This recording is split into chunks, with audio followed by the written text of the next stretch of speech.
Now let's talk about portfolio development. How do you develop your portfolio?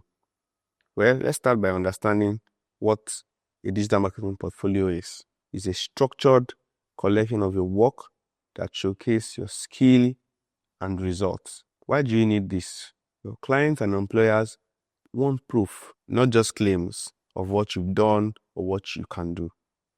So who needs this portfolio? Freelancers, job seekers, agency workers, or any of the specialists in the digital marketing ecosystem. Example, your portfolio shows or showing a 3-month growth report from managing a fashion brand Instagram page. Key takeaway, a good portfolio builds trust, credibility, and even opportunities. Makes the client see that, yes, you can do what you claim that you can do, and then hire you. So let's see some types of portfolio. We have skill-based portfolio. Why I call it skill-based is because it's organized your digital marketing skills based off on the skills that you have. So if you are an SEO specialist, you can arrange your portfolio in that order, ads, portfolio in that order, content, portfolio in that order. There's also the client-based portfolio where you organize based off on your past clients. So client 1, I did this for this client, did this for this client, did this for the client. Client 2, I did this for this client, did this for this client, right? And arrange like that, explaining based off on the clients and the things we were able to do or the projects we were able to handle for that client. When you have the personal project portfolio, basically ideal for beginners, right? Using the mock brands that you work on over time or personal content you've created for either your brand or other people's brand. Mixed approach could be you blending the real work, client work, and your personal work. Example, a beginner can include a mock social media plan for a restaurant or mock social media designs for a restaurant. Key takeaway, you can create a portfolio even without real clients. So at every stage you are in your digital marketing journey, you can create a portfolio. Now let's talk about the skill set based portfolio structure. So if you have, this is you structuring your portfolio based off on the skill set you said you have or you claim to have.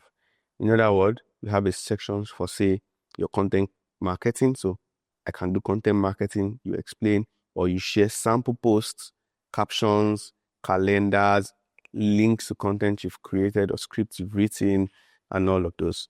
You also have a section for social media marketing you did for certain brands and show growth charts, right? Before you started working on the page, and then afterwards, screenshot of the growth charts from, say, the platform analytics, and also these analytics screenshots, of course. Sections for SEO, you could show your keyword research sample, and then up page optimization, and maybe your Google Search Console results or growths. Section for paid ads, which put ad copies or ad creatives, and then ad dashboard showing the results, the amount of clicks, impressions, reach, and maybe conversions. Section for your email marketing, you could show your email flows or drip campaigns, and then a newsletter sample. Example, under the SEO, you could include your keyword research for a skincare brand, right? And list out all the keywords you worked on.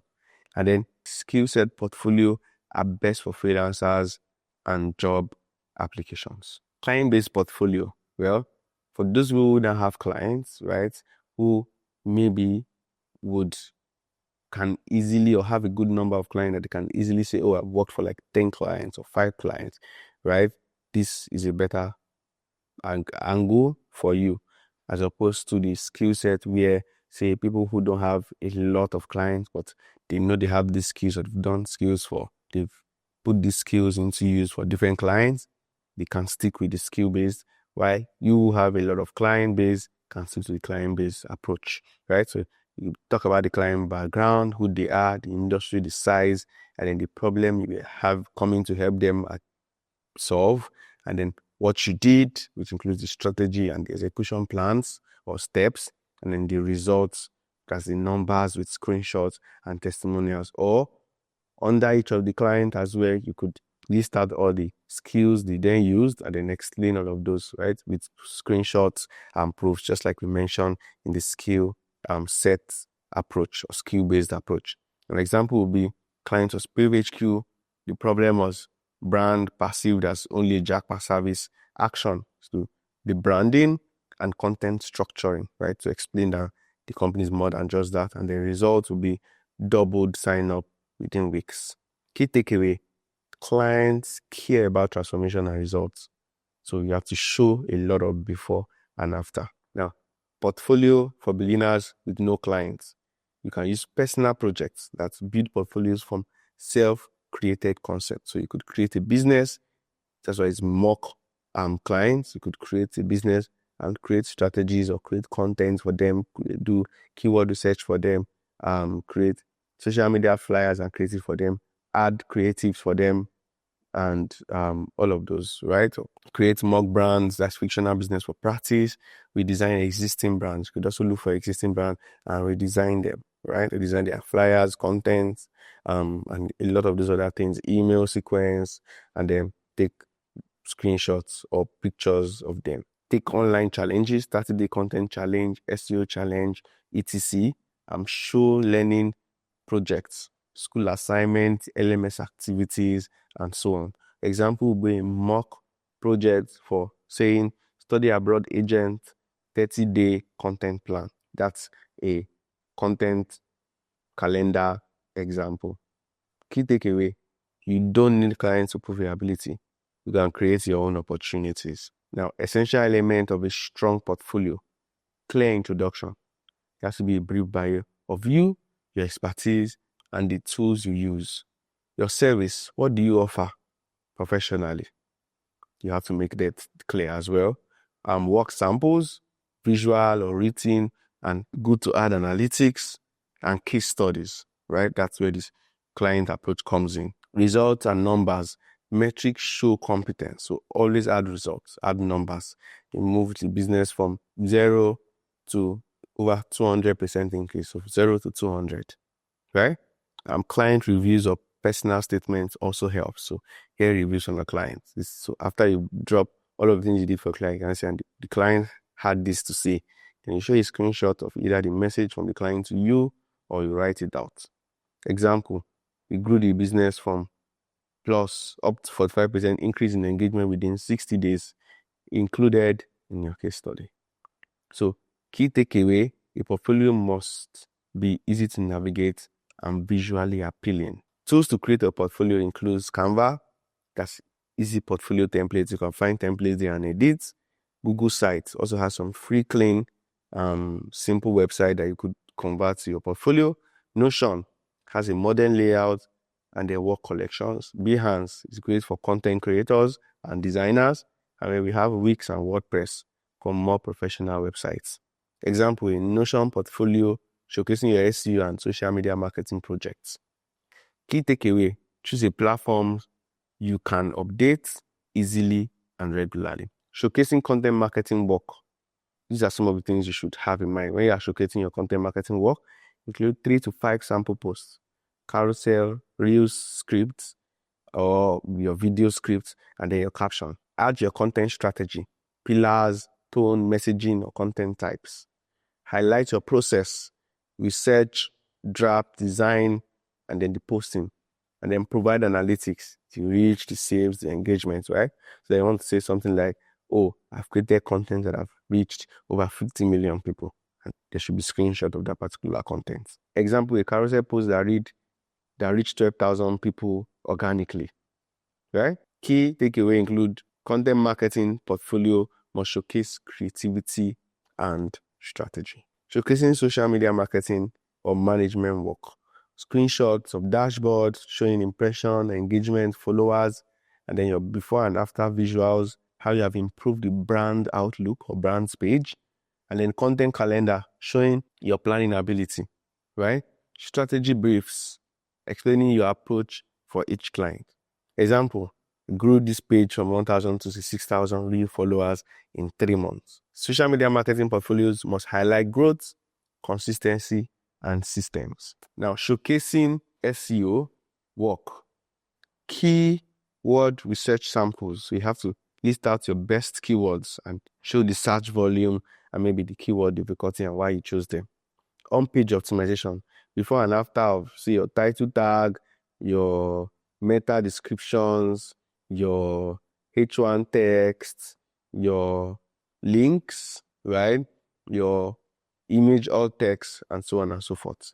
Content optimization, example of blogs that improved your SEO, you improved for SEO, and then your ranking results, screenshot of search engine result page movement, where it used to be and then where it is now. Example, I moved keyword study in Finland, Nigeria from page 4 to page 2. Right? Key takeaway, SEO portfolios must demonstrate data, tools, and ranking improvements. Showcasing your paid ad works. You have to show the campaign objectives, was it awareness you did, leads or conversion, the audience targeting, you have to show the interest, demographics, and behavior. Ad creatives, the creatives or the visual, either picture or video you use for the ad, the budget usage, budget you used, and then the results, the amount of impressions, reach, click-through rate, whatever it might be, or conversations that was started, link clicks, whatever was the result. Key takeaway is that ad portfolio are judged heavily by result and clarity. If somebody say they spent 100K and generated 480 high quality leads, that's interesting. Showcasing your email marketing work. Email samples as your newsletter, promotions, the nurture sequence, right? You can show that flow you built, the flows you've built, the welcome sequence, abandoned cart sequence, application reminders, open and click rates, compare before and after, lists, growth strategies. That's your lead magnet that you use, right? How were you able to grow your email list? Open rates improve from 24% or 27% to 46% after subject line adjustment due to A/B testing. Amazing. Email portfolios prove your ability to write and convert. How to present your portfolio professionally. Start with a short bio. Who are you and what do you do? Organize by skills or clients. So choose the structure that fits your work. We've spoken about client base, spoken about skill base. And then explain your process. Client wants to know how you think, right? Use visuals. Make result easy to understand with screenshots, screen recording, and things like that. Keep it updated. Add recent work monthly or regularly. Example, a homepage with, "Hi, I'm Kingsley, digital marketer and strategy expert." Key takeaway, your portfolio must tell a story of growth, structure, and impact. Practical activity, choose one portfolio format, be it skill-based or client-based or the one for beginners, and create 3 sections showcasing your work.